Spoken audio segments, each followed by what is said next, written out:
Welcome back to this Channel Sport on Sunday, and I have my expert analysts here in the house. After this segment, of course, I have two great guests who are here who look into the way towards 2016. I told you we have an exclusive on what happened in Lausanne, Switzerland. The NFF appeared in CAS. What transpired and what should we be expecting, from that particular appearance? But then Jimmy is in the house, I am in the house. Hello, Jimmy. It's always a pleasure to be here. Before you throw the barb, it's not sounding so good right now that Roger Federer is not in the Australian Open. It's a disservice to the tennis world, but it's okay. Okay, Yemi, how are you? We get by. Good afternoon, Ken. I remember last week when you posed the question that who does Jimmy feel, who will Jimmy give it to? He said if Federer is not winning, Djokovic is not going to win. Okay. But we have seen that for the first time in 11 years. Yes. Roger Federer has failed to make it to the semi-final of the Australian Open. For me, it's sad because I was thinking, okay, a semi-final berth will at least equal his record. You said so last week. But unfortunately, Federer could not do it against the man from Italy. Jimmy, your face is not bright. No, he's understandable. It's understandable. Jimmy, we'll come to that. Let's try and take the papers. Let us see what is trending. If it is ready, so that we can just breeze through the papers and come down here, because today is hot. What do we have first? We have Sunday. Is it Sunday Star? Which of them do we have first? All right, that's Sunday Star. How are the mighty falling? Things happened yesterday. Okay, that's the front page. The back page of Sunday Star, what is there? Chelsea ready to sell Hazard. Yes, and then Sterling to sign new Reds deal, but the guy said it's not here to hold it. Then Man United wants 125 million for Marquinhos. Okay, Inter targets Yaya Toure. Those are the what is happening with Sunday Star. Let's go to Sporting Life. Okay, it's already there. Ronaldo sees red card for punching opponents. One of my friends will say, Omar Sheu. Wenger will need to dig deep to win. They don't want to face upset. Let's look at the... Okay, Man City bundled out is also there. Let's look at the back page of their yes. Madrid switch. Pogba learning Spanish. My guys here, they will understand that to be a very big blow to the English side, especially those who let him go for free and are prepared to buy him back for almost 100 million. Okay, let's go to Complete Sports. Chelsea City Sports crashed. They crashed out. That is the tsunami that happened yesterday. The back page of Complete Sports. Mancini coy on two railings. That is the Interman. The man who was his coach before, is he going to have him back?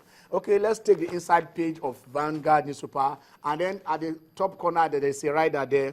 2016 Olympics, Elegbeleye calls for collaboration with military sports. That is the much we can take for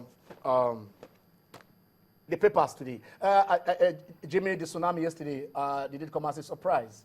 I think it did not come as a surprise to some people that know naturally that at a point in time, you start thinking about Champions League for the big teams. Yeah. A lot of these clubs have a way of thinking up games. They look at what fixtures they do have. For example, you have Chelsea looking at Liverpool for the Carling Cup. So definitely they start thinking. Is the Carling Cup bigger than the FA Cup? Well, they might not be bigger, but some of these clubs have a way of thinking about different competitions all at the same time, planning, strategizing. What I'm trying to ask is, did you see? I'm not talking just one particular club. Okay. Do you see on a day that Chelsea was playing home, Tottenham was playing home, Man City was playing home against lesser so-called lesser opponent? Because at least Tottenham was playing Leicester, the bottom side. Do you see that kind of chain reaction? It brings about a question. Is there something spiritual about the FA Cup that tells you almost anything can happen? The FA Cup has the oldest competition, yes, and it's always been a competition where you see giant killers, a lot of upset, and that has always been the spice to the FA Cup. It's a competition where you don't respect anybody. You look at the way they came at Man City. At the Etihad, look at the way Chelsea lost scandalously from a 2-goal lead. You would not expect it to happen on a normal day, but that is the beauty of the FA Cup. You see teams that are not even in the reckoning come to You have them home 40-something ground, places exactly, behind. 76 places behind this team. And yet, they give it a fight and they get day, it going.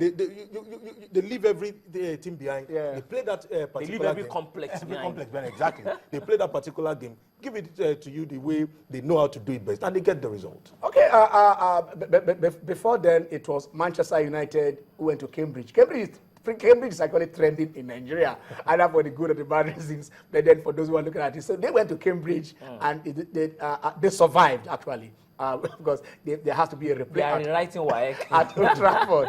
But then that was the beginning. Yeah. And after all the tsunami, Bolton came calling with one Emile Heskey. They went to Liverpool? Anfield. We Yeah. thought they are not going to walk alone. But it's like, okay, Liverpool survived. So City? I hope we are going to have such a beauty when it comes to our own FA Cup here.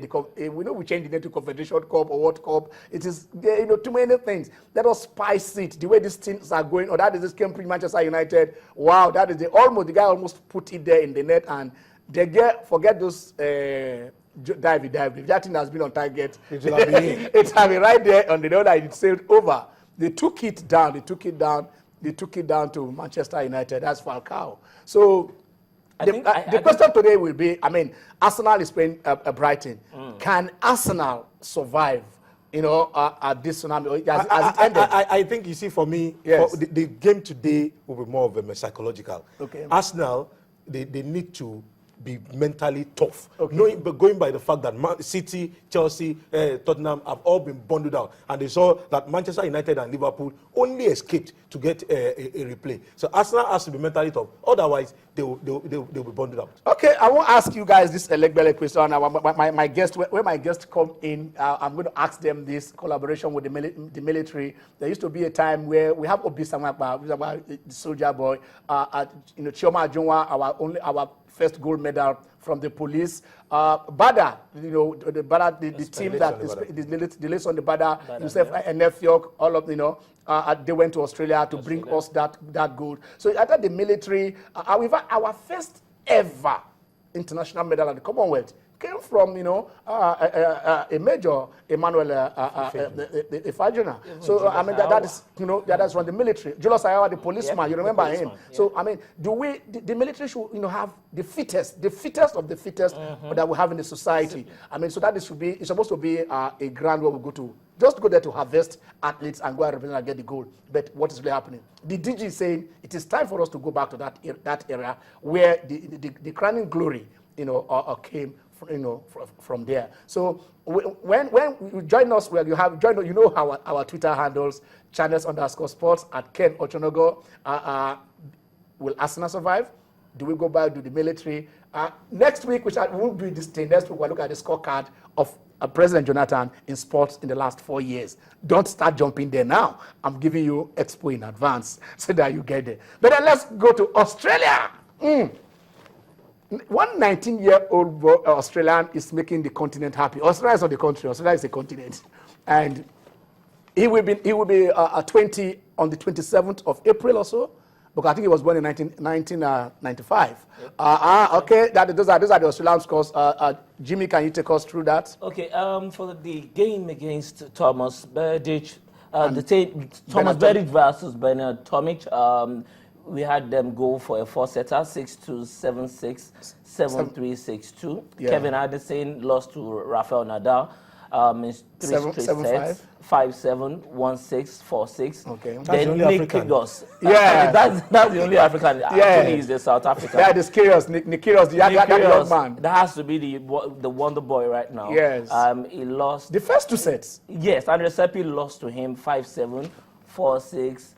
Then in the third set, It was Nick had 7-6. 6-3. Yeah. So the other one 7-5. Then 8-6. That was the last set, the 5-setter that they had between them. Really, really has made him the wonder boy of this particular competition. I think it's a very good one because it's got to be said this was the same person that eliminated. We'll come to that. Roger Before we go, Federer. let us take the female. Let us also give the female results that we have if it is ready. So that we'll just take the results and we'll go, okay. You can see there. Yemi, are you seeing it? Julia Judges. Judges have a 3-6-2-6. Okay, that is Katrina knocked out. Yes. That's Yamina Maya. Defeating. She lost to Simona Halep. Simona Halep for 4-2, 2-6. Yeah, okay. Eugene Boka, the Canadian, also got the better of a Begu. Irina Begu. Exactly. That's 6-1, 6-7, yeah, 6-2.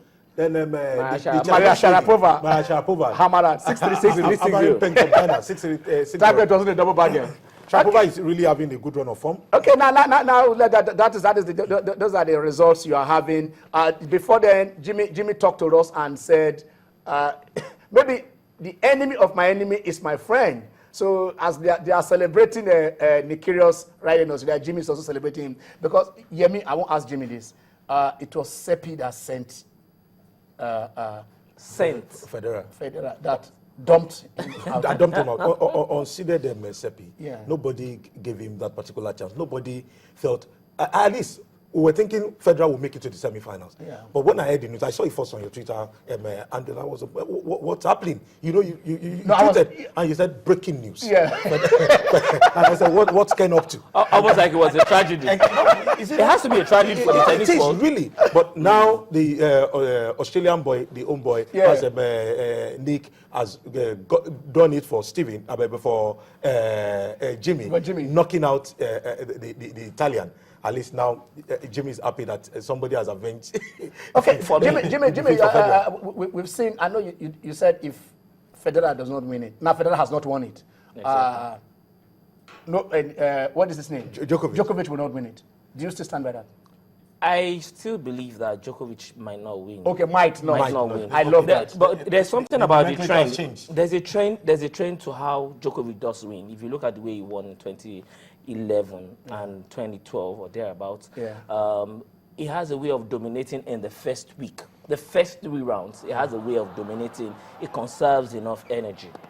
You might not say the same about Wawrinka. So Wawrinka can go into games, lose sets and all that, and still come good. But Djokovic has a way of dominating. He almost never loses any set. So when he gets to the second week, he's got enough energy to conserve. That's why I feel Nadal, because I know almost everybody is looking at Nadal as a contender in this.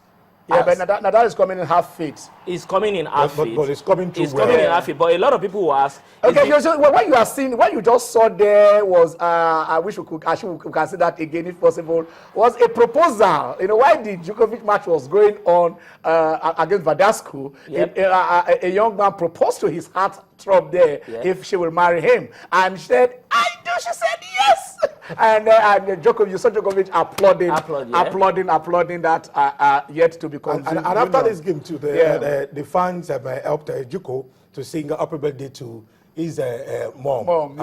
Really, the woman was delighted. Okay. It's been a very good competition, but when you consider the fact that even the females, Serena has done very well. Venus. I want to ask you this. Venus has not gone to this level at this since Wimbledon. Okay, that is it. She said that is Djokovic applauding. I will love this human angle. Thank you very much for giving us that clip back. Yes. But we're saying Venus. You know, nobody expected her to come this far. But she showed the form from last season. If you looked at the way she played, it was almost like she was playing off the Synergens syndrome, and she really made it look like I'm not going to allow this disease, have the better of me. It's been managed, but she's done very well for herself. This is the first time in recent years that they would be together in competitions at the latter stage in the second week. And she was even winning trophies. From last season, she had been winning titles, coming into this Australian Open so powerfully. I think we've got to give her the plaudits because, it's something very, very commendable. When you have the challenges, the winner in you must come out. That's exactly what she's done, Venus. Okay, let's as we summarize this set, or this particular segment, your top 4 female that you're going to see, who are your top 4 that enter the semi-final of World Cup next week? I still see the top dog for me will still be Serena Williams, who, whether you like it or not, at 33 is still soaring very high. Maria Sharapova has also done herself a word of good. Then the last two, I give it to anybody that steps up. Simona Halep. Simona Halep, yes. Eugenia Bouchard. Bouchard is going out to Sharapova. But she will never exit. They will meet.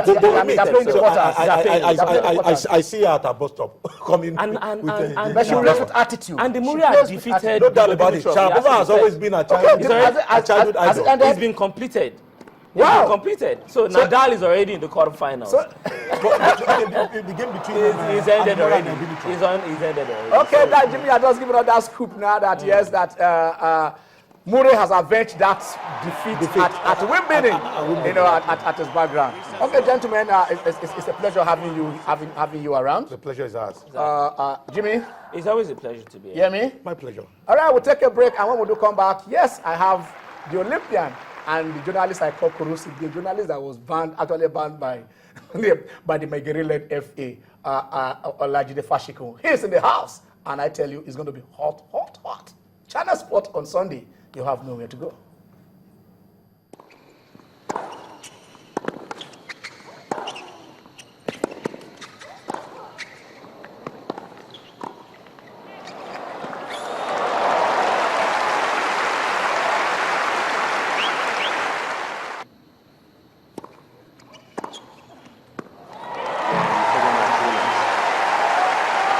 He says she won.